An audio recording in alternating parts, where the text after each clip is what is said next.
கல்யாணம் பண்ண உடனே முத கோயிலுக்கு கூட்டு போனார் அந்த பிள்ளைய.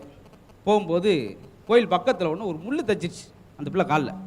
உடனே சனியம் பிடிச்ச முள் எவன் இங்கே போட்டவன் சொல்லி அந்த முள்ளை பிடிக்கிட்டு ஆமான்னு சொல்லி அப்படி தொட்டு அப்படி அழகாக கூட்டு போனேன். 3 வருஷம் கழிச்சு அதே கோயிலுக்கு வரேன். வர்ற இடத்துல அவன் நிலைமைக்கு அதே இடத்துல முள் அந்த பிள்ளைக்கு தச்சிருச்சு. அப்போ சொல்கிறேன், சனியம் முடிச்ச வேலையை ஒழுங்காக பார்த்து வர வேண்டாம், முள் எடுக்க தெரியா? அதான் சனி பயிற்சின்றது. முதல்ல முள், அப்புறம் அதுக்கு அடுத்து மனைவி.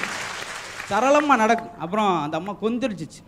இங்கே பாருங்க, நீங்கள்லாம் என்ன மனுஷன், சூடு சொரணை எதுவுமே இல்லையா? கல்யாணம் ஆகி 6 வருஷம் ஆச்சு. எடுத்து வீட்டுக்காரனை பாருங்க, கார் வச்சிருக்கேன், பங்களா வச்சிருக்கேன், நிறுத்திரி. நான் சின்ன வீடு வச்சிருக்கேன், வச்சிருக்கானா? ஏதாச்சும் உங்களை நாங்கள் வீட்டில் இருக்க அதை போல் ஃபாலோ பண்ண. அப்புறம் ஏதோ ஒரு தப்பு செஞ்சு ஒருத்தனை அரசர் மனுக்கு வந்து நிறுத்திட்டாங்க. அவர் சொன்னார், இவ்வளோ பெரிய கொடுமையான தண்டனை எனக்கு கொடுத்து ஆகணும், இவ்வளோ பெரிய தப்பு எனக்கு. அதனால் இவன் தலையை துண்டாக்குங்க அப்படின்னா, ஐயா எனக்கு 4 பொண்டாட்டியா, நிறுத்துங்க அவன் விடுதலை செய்யுங்க அப்படின்ட்டார்.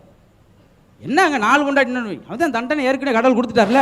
ஒரு பொண்டாட்டிக்கே துண்டாக வச்சிருக்கோம், 4 பொண்டாட்டி வச்சு தனியாக முடிச்சு எப்படியாச்சும் அனுபவிச்சு கிடக்கட்டும்.